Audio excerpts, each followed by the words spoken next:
Not easy being the fastest quarterback you've never seen. I'll be right back.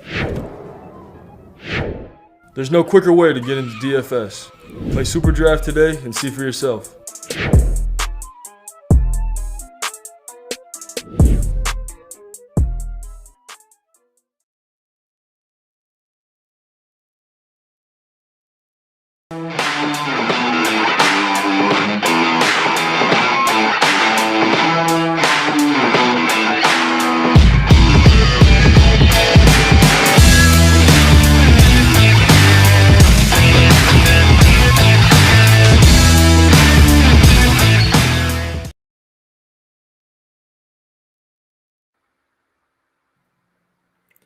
Stingray! What's Guess going what? on, dude? It's third down and we got 3 yards to go, ladies and gentlemen. It's 33 times. Stingray, how you doing today? Good, man. How about you, my friend? I am doing good. I can't find my damn cap nowhere. Those kids took my cap. They took my cap. Now you got to see me in all my glory. You just trying to be like Clemson Tom and show that receding hairline, my man. Oh, my hairline ain't that receding. that hairline. I tell you what, if freaking Clemson Tom ever wants to have a freaking, if he ever wants to be a movie star, yeah, the only thing that couldn't get apart is his hair. I mean, it's that like damn that. bad. Thank you. So what are we talking about today, Sting? Well, I think we first need to talk about this right here, don't we, Joey? Ladies and gentlemen, if you listen to Untitled 100, you know what's up. His first episode was Wednesday, and he had a new episode on Saturday. If you're not listening to the Stingray Show on Untitled 100, I don't know what you're doing today, because quite frankly, it's the #1 show already on Untitled 100. Stingray, tell everybody what you've been doing on Untitled 100. Okay, so we have the Stingray Show coming up on Thursday night, and then another one that we're doing on Saturday from 12 until 1 p.m. Now, on Thursday night, we are going all access with the one and only Doug Gottlieb from Fox Sports Radio and iHeartMedia to talk about all things March Madness and the big tournament coming up. And then on Saturday, we're going to interview a former Alabama basketball legend in Kennedy Winston. And for the next Thursday, we're going to have Alabama's own Erwin Dudley join us for an interview. So we're going to hit the ground running with a lot of basketball coverage, as the selection show for the big dance is Sunday, and then next Tuesday the March Madness begins, and we're going to give you guys all access on that on the Stingray Show starting Thursday night, and then of course on Saturday as well. And the cool thing about Untitled 100, like, for me, it's hard to listen to Untitled 100 because when you turn it on, static and that's not even the static from the radio. That's my cat. The cool thing about it is that you can go to the Untitled 100.9 app, and you can listen to the Stingray Show. You can listen to the live version on Wednesday nights at 9 p.m. Central Time, 10 p.m. Eastern, or you can listen to the replay on Saturdays at 11 a.m. Central, 12 p.m. Eastern, and then the new episode comes on at 12 p.m. Central, 1 p.m. Eastern. So a lot of cool things are happening with the Stingray Show. But Stingray, it's 33 time, baby. What are we talking about? You take the lead. Well, actually, I'm gonna let you take the lead. No, you gonna take the lead. You gonna take the lead. I don't want to start on this story. I don't want to hear about this story. You just no, put it back down. All right, you take control. Go ahead. Wide receiver for the Atlanta Falcons has been suspended for this season and possibly longer for making illegal bets in the NFL on games that are being played as a player. Oh, and three of those were betting for the Atlanta Falcons, and one of those games he actually played in last season against the Jacksonville Jaguars. Joey, I will get your thoughts on that first because, sir, you are a Falcons fan. I don't care. If you want to look, gambling is part of sports. I don't understand the Pete Rose thing. As long as you don't bet against and ruin your team's chances of winning, which, Right. trust me, Falcons can do that by themselves. They don't need help. As long as you don't go there and try to rig the games and, because that's not ethical. But if you want to bet on your team, like I bet you $20 that my team is going to win this week, I mean, what's the problem in that? I don't care. To each his own. I don't see a problem. He's lucky he's only getting one season because, there's people that get kicked out of the leagues for this stuff. Right. And according to him, he only betted like $1,500 on a game. And I mean, it's not like he said it's not like I got a gambling problem. That's his quote on Twitter. So, I mean, Stingray, what do you think? I personally don't care. I mean, I think they're overreacting, but when it comes to gambling in sports, right, if you're a player or a coach, they're going to overreact. You should know better. But I completely agree with that. But, unfortunately, the Falcons cannot catch a break because this was supposed to be some of the receivers can't catch a cold. That was supposed to be their season this year because you've got no Tom Brady down in Tampa. You've got a new coach at New Orleans, and you've got the sucky Carolina Panthers. So this was going to be their breakout year, I do believe. But now this puts them behind the 8 ball once again because of their star wide receiver screwing up. I mean, what can you do? What can you do? It's just, as a Falcons fan, it just hurts. Right. The dirty birds are always going to be dirty, my friend. Oh, be quiet. You got that from somebody else. Yeah. Sting, why do you make me want to feel bad? I came up with that on my own.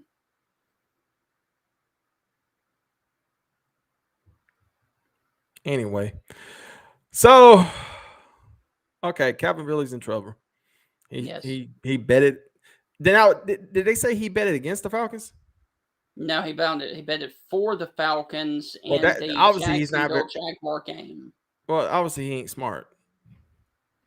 Well, the Falcons won that game though. The Falcons beat the Jaguars this year. Last year. Sorry. He got lucky. Yeah. You know how many times I bet for the Falcons to win? A lot. Yeah. I bet with my heart. Hey, look. And for the college football fans that are watching right now, yes, he's a great receiver for Alabama. And he's a great receiver in the NFL. And he's our star receiver, because we got rid of Julio Jones. Why? I don't know. But it is what I guess Julio wanted to win, too. He's like, I like to win games. Yeah, well, Tennessee can only go so far, and then they're right back down there. So we'll see. It is what it is. Calvin Ridley, good luck. I hope everything falls through. It's 1 year. You got lucky. This just right. So let's move on. Let's go to something happy. Well, I don't know how happy it is because for North Carolina fans. You're right about that. This past weekend was the last regular season game for Coach K right there up there at Duke. And he coached in his final game at Cameron Indoor Stadium. And for whatever reason, I think emotion got the best of the team.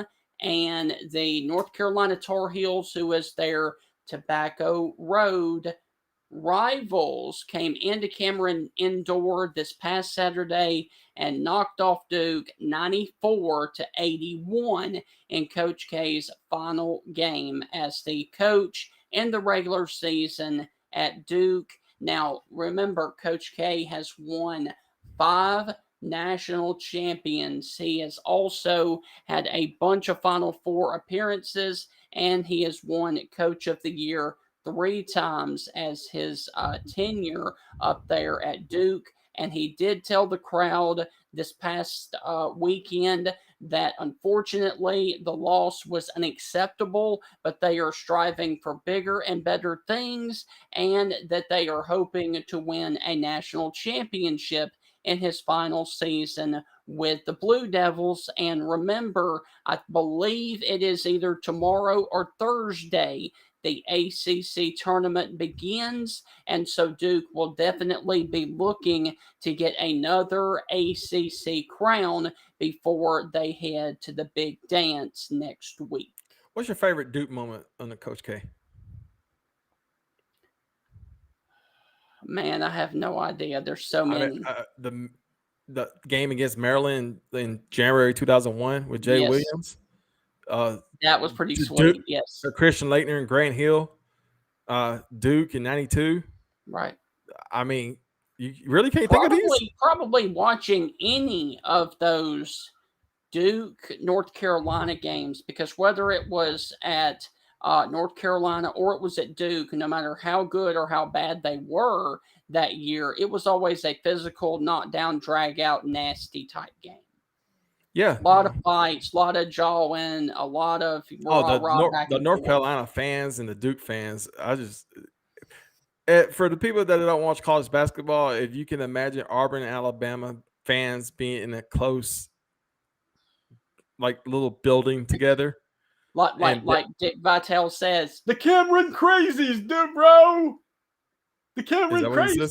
Oh, they're going crazy. Is that what he says? Yes. You sure? And by the way, I want to say this too. On Twitter today, Dick Vitale is cancer free. Hey, good. Congratulations to him. He's a good Dick. Yeah. So you want to go to the interview? So go ahead before we lead up to the interview. Before we lead up to the interview, won't you lead up to the interview? So, guys, we are really excited to bring on our next guest. Now, this guy played at the University of Alabama. He is actually from Greensboro, Alabama, and he has also been a former coach under Frank Beamer, Bobby Petrino. Get it out. Twice. Hey, whoa. We don't say that name here. Bobby Petrino. I know. And the legendary Steve Spurrier. And he's coached a lot of great players, including Jadeveon Clowney. So, ladies and gentlemen, here is our one-on-one interview with the legendary Lorenzo Ward.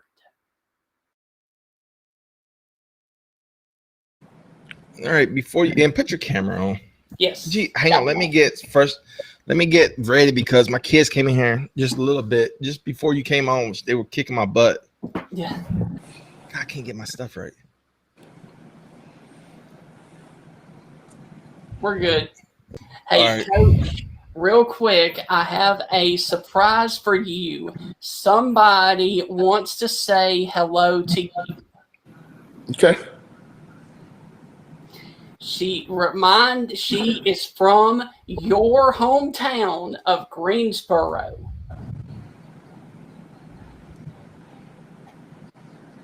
Hello. Hi. You remember 69 South? I do. The Mopless Highway? I do. Sheila and Rita Key? Sheila. I did. I thought the name Sheila popped in my mind. I saw it say Sheila.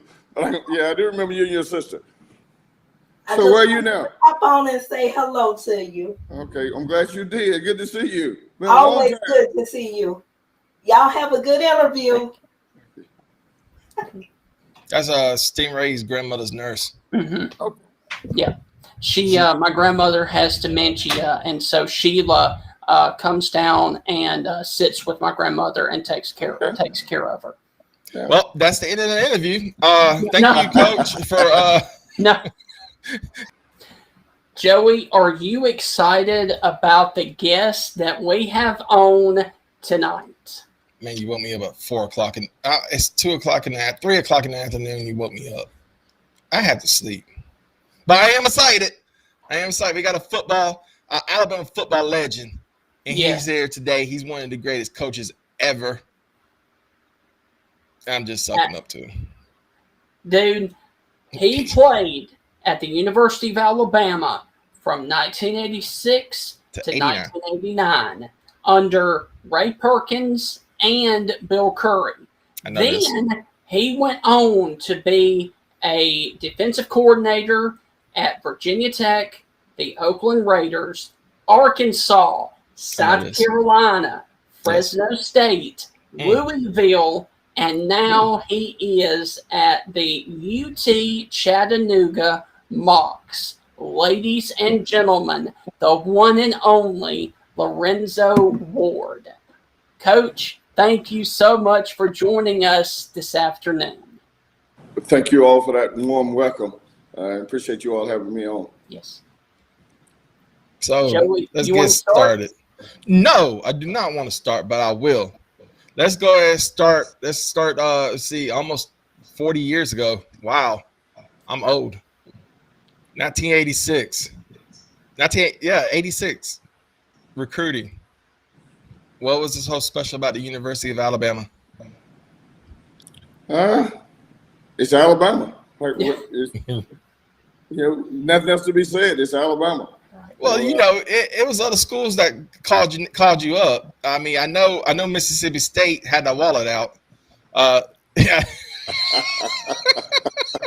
I was always an Alabama fan. Now, I will say that Coach Joe Witt at the time was the recruiting guy for Auburn at that time, and Sylvester Croom recruited me at Alabama, and so Joe Witt and I was really, really close. And but Alabama won out. It was closer to home. I was raised by my grandmother, and she was only 36 miles away from Tuscaloosa, so in Greensboro. So it made the choice a lot easier.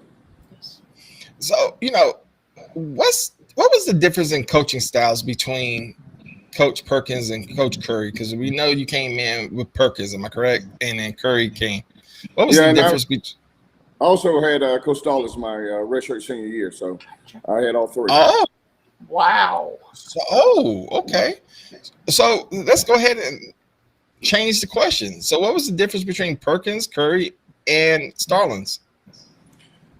Well, Coach Perkins was during my freshman season, and then he ended up leaving, at the end of the year after the season was over, going to Tampa Bay. And so I can't say that I got to know him as well as I did Coach Curry and Coach Stallings, because I spent more time with those two great coaches. But, there's all styles were different.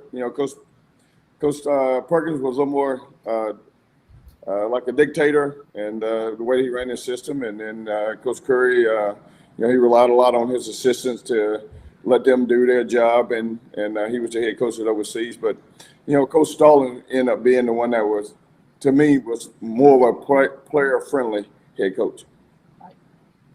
Now, we just had the honor and the privilege to interview probably one of the greatest running backs of Alabama football history. I know he had a knee injury. All the football fans was like, look at his stat. Well, if he didn't have a knee injury, he would have been like the greatest running back ever. We just had recently interviewed Carrie Goode. What are your memories of him as a teammate? Carrie was a senior when I was a freshman, and I like to say that I was Carrie's freshman because he took care of me. Carrie Goode is a great dude. I hate to see what he's going through now as a person, but that was no better guy that I could have been like a mentor to me than Carrie Goode was when I was at the University of Alabama. Carrie, and he was a great young man, great running back, and he took in stride his injury when he got hurt, and but he still was a great person, and he had a bright career, even on the NFL level, if he hadn't tore his knee up at that time. But, there's nothing negative I could ever say about Carrie Goode, because Carrie Goode took care of Lorenzo. Man, if you want to know how good this guy was, just go to YouTube. That guy was fast. I was like, wow. And by the way, if you could, I'm talking to you, Coach, and I'm talking to everybody that's watching, please go out there and go to www.goodfoundation.org. It's a great foundation. It will help. We need to go ahead and find this cure for ALS. We've been going on way too long, and we need to go ahead and it's not just hurting athletes, it hurts everyday people as well. People don't realize that. But with that said, Carrie is probably one of the most amazing human beings I ever met in my entire life. He's just nothing but positive. He thinks he's funny. He thinks he's a comedian, but hey. Speaking of teammates, you played with an all-time great, Derek Thomas. What was your memories of him as a teammate?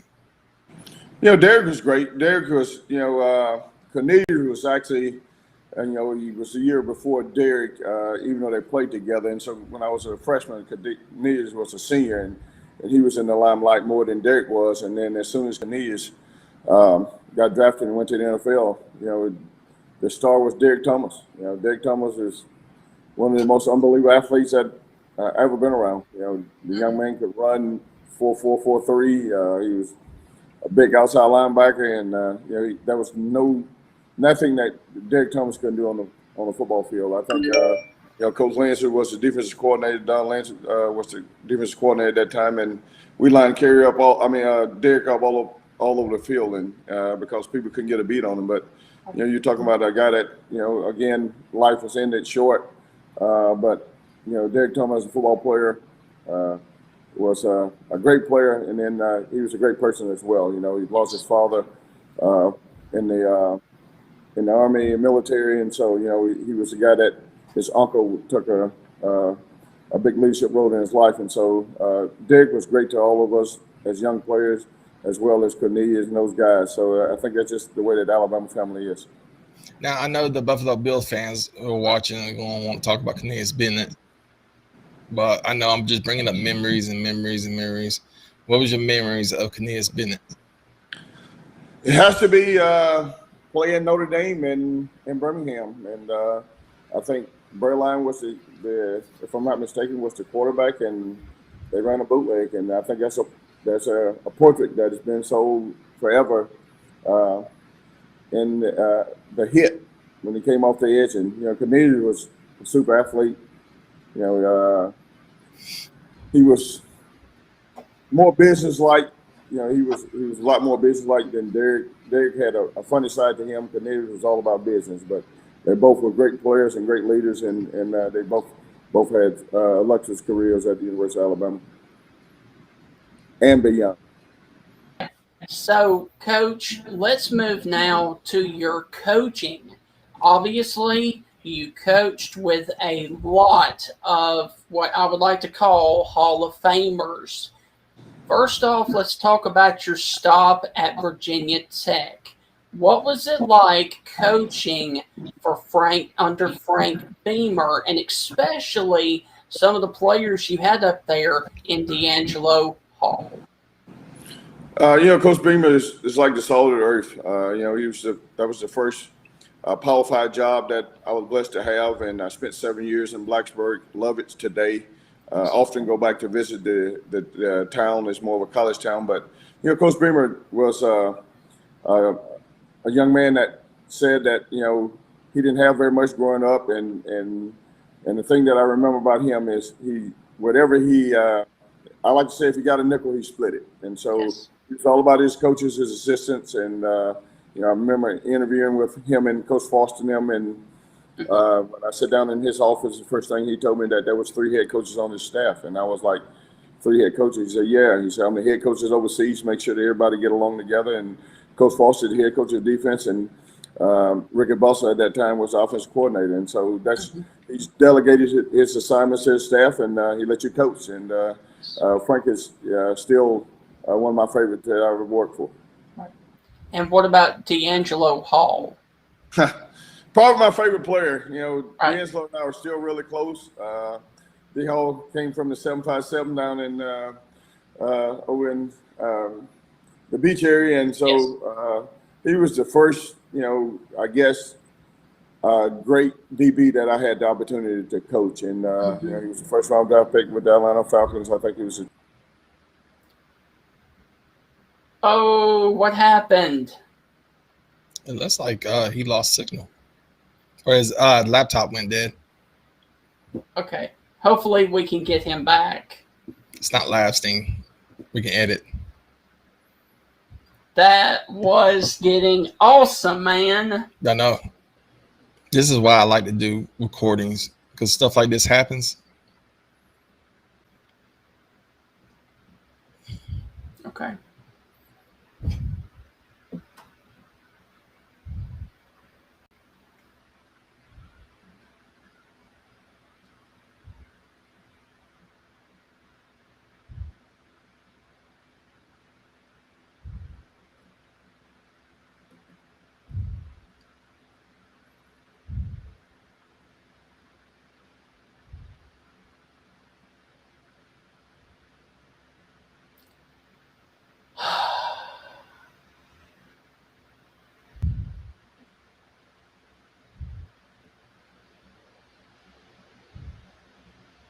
Are we just gonna look at each other?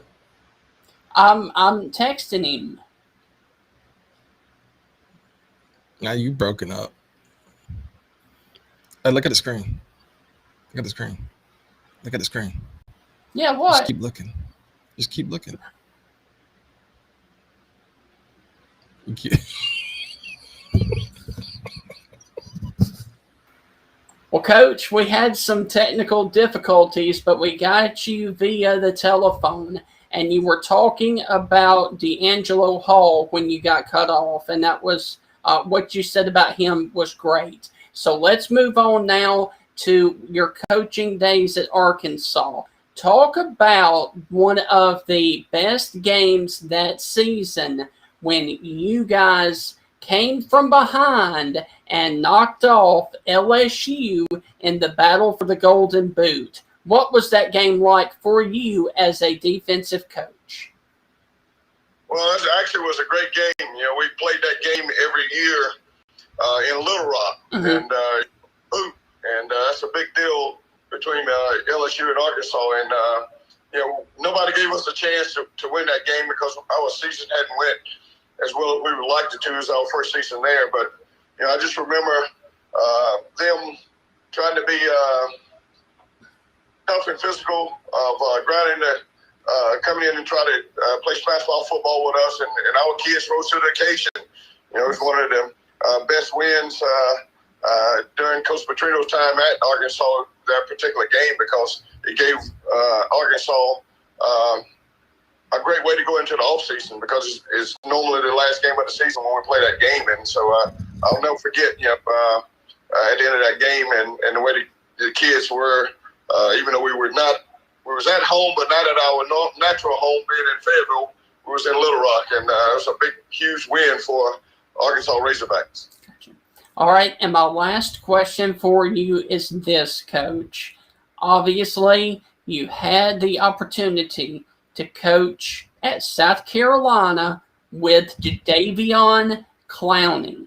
Obviously, what I think is one of the best defenders in the SEC. Talk about his monster hit in the Outback Bowl against Michigan. You had to be jacked up on the sidelines after he made that hit. You know, that's the hit that people say is heard around the world, but I think it's the one that propelled Jadeveon's career as a college football player.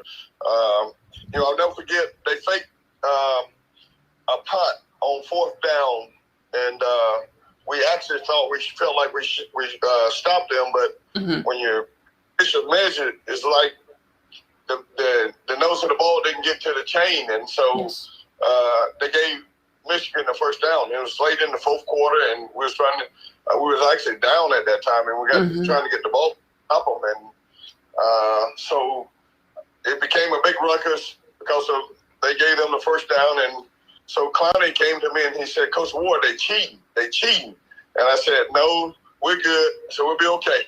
And just so happened the next formation, they came out in a 2 running back set. And I saw that they was going to line up with twins receivers to the field, and the tight end was to the boundary to our sideline. And I said, I'm going to run a corner blitz.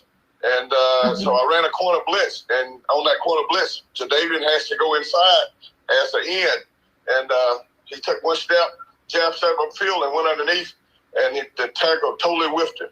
Yes. Well, he almost took the handoff, and everything else is history. You know, he really he laid the running back out.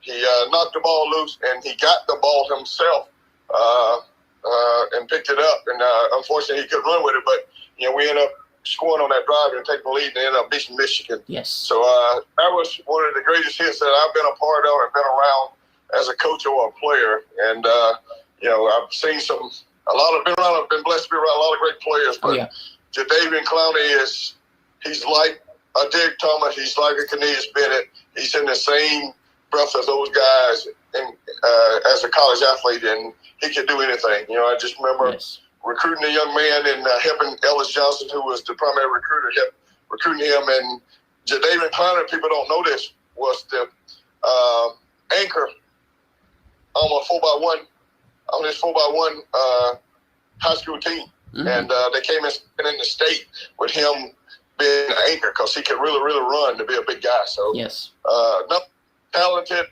special, huge guy that I been blessed to have a chance to coach, and for him to make that hit in the Michigan game it was awesome. It was a big time play, and we ended up winning the game after we got the ball to score. So it was a great deal for us. Another season that we went and won 11 ball games, because that was the third year in a row we won 11 ball games at South Carolina.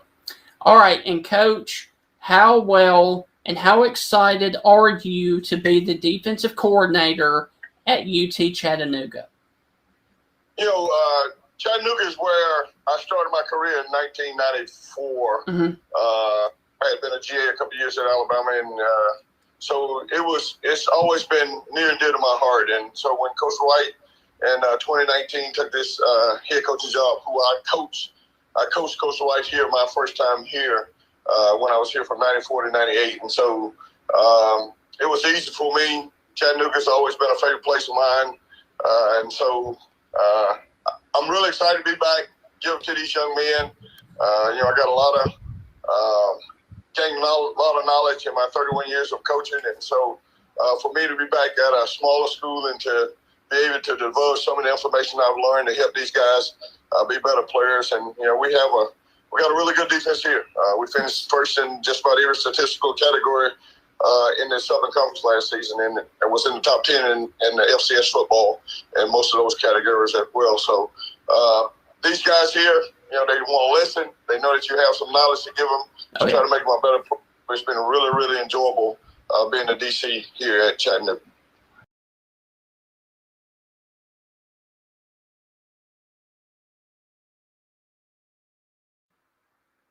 Well, guys, not easy being the fastest quarterback you've never seen. I'll be right back. There's no quicker way to get into DFS. Play Super Draft today and see for yourself.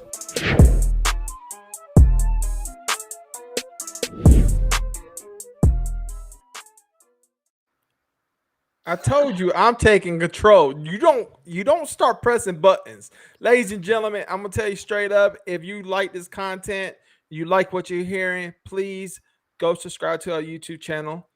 Every time one subscription gets a kid fed in this house. Go ahead and like this show right now. It's a little thumbs up. So go ahead and press that button real fast. I mean, why not? What's it gonna hurt? And if please follow us on Twitter and Facebook, like us on Facebook, and of course, don't forget Tide 100 this week. Stingray. Yeah, man, I'm here. Tell her it's not my show. Tell people what you come on. Okay, so on Tide 100.9 here in Tuscaloosa, we are going to have on Thursday night Doug Gottlieb to talk about all things college basketball. And then on Saturday, we're going to have an Alabama legendary basketball player in Kennedy Winston.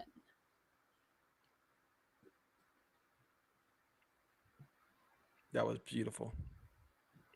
Now, I want to say thank you to Lorenzo Ward for joining us this evening. And I would also like to ask you, Joey, did you see UT Chattanooga last night? No.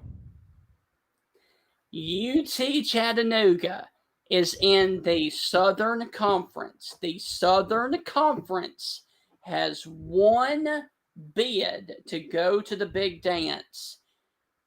They took it into overtime against Furman. Furman scored a layup with 4 seconds left to make it 74-72. UT Chattanooga, with a desperation heave from midcourt at the buzzer, hits it, and the Mocs of UT Chattanooga are going dancing in the big dance in overtime, 75-74 over Furman. So congratulations to the Mocs of getting to the big dance and the selection show of 64 teams.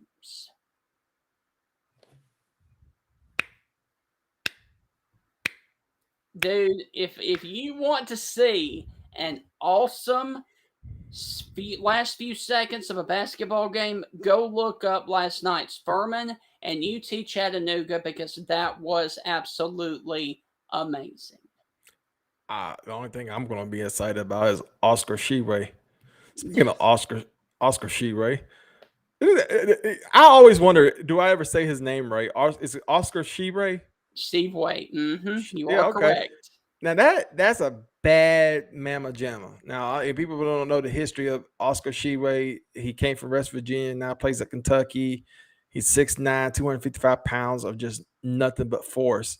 And right now, Stingray, what we're going to do before we head out, we're going to pick who's going to win the SEC. Now, I already know who you're going to pick, because you're just that type of person. So go ahead. Is it? Go ahead and say Mississippi State, or I know you're going to say Mississippi State or Auburn. So no, I'm not. I'm actually not. I'm going with the Hogs of Arkansas. I think they are one of the hottest teams in late February and March. And I do feel like also that Texas A&M could make a deep run, but they've got to get past Auburn as well. And let me also pull this up one more time for you, because we are an Alabama channel. You can see that on Wednesday night, Alabama. We have an Alabama football show. We're not an Alabama channel. Okay. I mean, we had a lot of other content. Alabama awaits the winner of Georgia and Vandy from tomorrow night, and they play on Thursday night. And if they win, then they get to face off against Joey's favorite player in this tournament, Oscar Sheway. Now, let me tell you something that is really frustrating for Alabama basketball fans. Alabama lost an overtime game to LSU on a stupid mistake. Now, had Alabama faced and won against LSU, they would have drawn Arkansas instead of Kentucky. Alabama lost to Kentucky twice this year already. However, Alabama beat Arkansas at home. That would have been a much better matchup for Alabama, but they blew it down on the Bayou at LSU, and so now they draw Kentucky if they get past Georgia and Vandy in the winter. So that's how frustrating this season in basketball has been for the Crimson Tide faithful. Okay, well, good for them. But I got Kentucky.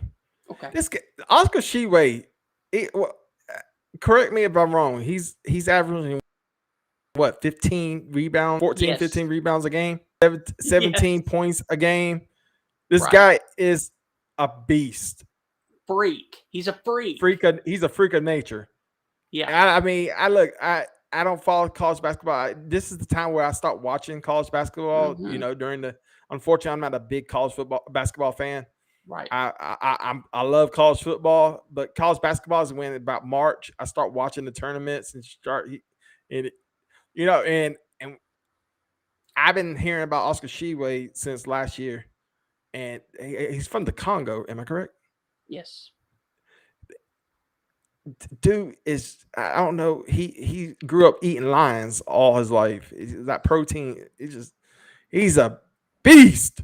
And I don't see anybody in the SEC going to stop him. I have one last thing to add to this before we go. You love me. I love you too. The 14th seed in the SEC men's basketball tournament, today it was announced this afternoon that Georgia head coach Tom Crean will not return next season to Georgia. So the Vandy game very well may be his final game as the Georgia basketball coach. Also, rumor has it that Mississippi State is waiting until the end of their season to let Ben Howland go. So there very well could be 2 new vacancies coming up in the next few weeks, both at Georgia and at Mississippi State, when you talk about college basketball in the SEC. And now I'm done. But and you love me, right? Yes. I want to hear you say it. Yes. Say it. Say I love you, Joey. I love you, Joey, and I know you love me too. So. Oh, Clemson Thomas here. He be rubbing his nipples. Anyway, we got Spencer on the line. Spencer, where you been, dude? He said Alabama basketball is too inconsistent. Mm-hmm. Hey, I can't disagree with that. You know, you have pretty much one of the greatest NBA point guards ever, Avery Johnson, head coach. Mm-hmm. Of course, I don't know what they did with him. I haven't seen him since. Right. So I just know he won the game-winning shot in 1999 for San Antonio. But he wasn't that good of a scorer. I ain't gonna lie to you. Right. He was there just to feed it to David and Tim. Well, David, because he played most of his career with David. But when Tim Duncan came in, life changed. So that's the end of today's episode of 3rd and 3. Stingray, what did we learn today? We learned 1, babies come from sexual intercourse. And 2, Oscar Tshiebwe is going to win the SEC tournament. And 3, Calvin Ridley needs not to gamble no more. And if he does, don't get caught. Yeah, you disappoint us all. I'm just playing, Calvin. I love you. I ain't mad at you. You know what really ticks me off, though, really? What, Stingray? What ticks you off? I saw a tweet. That Clemson Tom is right behind me. No. Every time I look around, I see his ugly mug. What disappoints you? No. I saw a tweet that said, once a cheater, always a cheater, and that picture. Now, that insinuates that Alabama cheats. Why would you make up false accusations if you don't know the truth or not? Wait, that's what really pisses me off. Sting, I see what you're doing. And I get it, and I appreciate it. But nobody said he cheated. He gambled on a game. I mean, look, when you go into these Major League Baseball, of course, Major League Baseball, that's what you learn it from. Major League Baseball, NBA, NFL, NHL, you cannot gamble. Okay. Mm-hmm. And they do gamble. You just got to keep it underneath. See, hang on. Somebody says that's BS what they did to Calvin. Yes, it is. Mm-hmm. you got to keep it under wraps. And he got caught. Okay, Yes. he's lucky he got 1 year. That's 1 year off. Train. That's 1 year that you can heal your body up and get ready for the next following year. So everything's fine. I mean, he got 1 year. Just take it off. Just you're still gonna get paid. A game he did not play in. Oh, I didn't know that.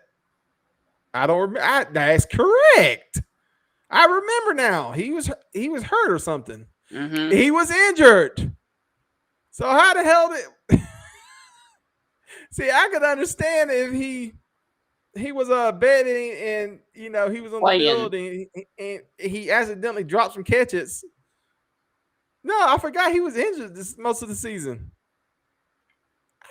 Jesus loves me. My head's gone. So yeah, it's kind of BS. Well, it is what it is. You can't gamble when you making millions and millions of dollars in the NFL. So don't gamble. What we learned today is one, babies come from sexual intercourse. Oscar Sheboy is a powerhouse, and NFL players cannot gamble. If you take that home to mama will be proud. Ladies and gentlemen, this is the end. You got the finger up. What? And don't forget, for all of the Alabama and SEC basketball fans, the fun starts tomorrow night down in Tampa with the first game of Missouri Ole Miss, followed by Georgia and Vandy, getting the SEC basketball tournament underway tomorrow night at 7 o'clock Eastern, 6 Central. It's going to be a blast. Actually, the fun begins for Alabama football fans the middle of April when A-Day, and you get to see highlights of them placing the tables where Nick Saban and all the star players at the end of the end zone. And then you got to start out in the other end of the end zone, and you watch all these fat, overweight people have to run 100 yards to get to the table, and they're running as fast as they can. And that's when the highlights come. That's when what's happening on Rolling with the Tide. What's happening on Rolling with the Tide, Spencer, is when we know, you would know. We're going to talk about Alabama football. And I talked to Waylon last night. He said he may or may not come back on, but he's definitely coming on next week. So Waylon is actually going to be a regular on the show, which is cool. And Waylon's a good old country boy, and he's from Montana. Well, he lives in Montana, I believe. And we had a little talk about going to he wants to live in Arizona and stuff like that. And it's cool that he's taking an interest in the CTS.